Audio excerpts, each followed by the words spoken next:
পূর্বের সরকারগুলোও এ দেশ এবং দেশের জনগণ নিয়ে মহাপরিকল্পনা করেছিল যে দেশকে দারিদ্রতা মুক্ত বেকারত্বতা মুক্ত করার জন্য পূর্বের সরকারগুলোও যে পরিকল্পনা করেছিল বর্তমান সরকারও বলছে যে আমরা দেশ এবং দেশের জনগণ নিয়ে মহাপরিকল্পনা করেছি। তো আসলে এই মহাপরিকল্পনার বাস্তবায়ন কবে হবে?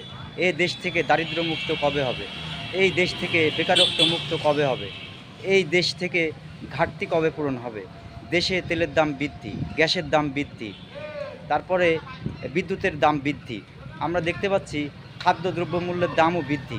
তো আজকে দেশ নিয়ে পূর্বের সরকারগুলোও যেরকম পরিকল্পনা করেছে, বর্তমান সরকারও কিন্তু এই মহাপরিকল্পনা করে দেশের জনগণকে আশ্বাস দিচ্ছে।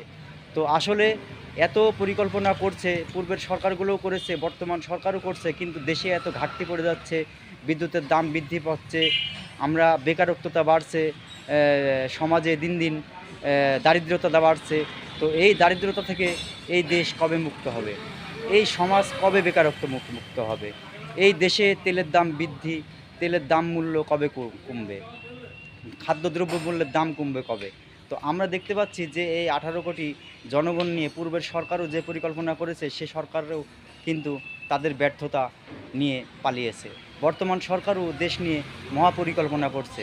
তো আপনারা এই শুধু দেশের জনগণ নিয়ে মহাপরিকল্পনাই করে চলেছেন, কিন্তু দেশের কোনো উন্নতি নেই। দেশের ঘাটতি রয়ে গেছে। জনগণের পিছু ঋণ, জনগণের খাদ্যদ্রব্য মূল্যের দাম বৃদ্ধি, বেকারত্বতা বাড়ছে। সমাজে আমরা দেখতে পাচ্ছি যে অনেক নারী শিক্ষার্থী এবং পুরুষ শিক্ষার্থীরা ইন্টার পাস করেও বেকারত্ব সমস্যা নিয়ে ঘুরে বেড়াচ্ছে। এই বেকারত্বতা দূর হবে কবে? বেকারত্বতা থেকে এই দেশ মুক্তি হবে কবে? এই প্রশ্নই আমার সরকারের কাছে। তো আপনারা যদি এই দেশ নিয়ে এত মহাপরিকল্পনা করার সত্ত্বেও যদি এই সমস্যাগুলো দেশে থেকেই যায়, তাহলে আপনাদের এই মহাপরিকল্পনার মূল্য কোথায়? আপনারা আপনাদের ব্যর্থতা স্বীকার করছেন না। আপনারা শুধু জনগণকে মিথ্যা আশ্বাসই দিয়ে যাচ্ছেন, কিন্তু তার বাস্তবায়ন আপনারা করতে পারছেন না।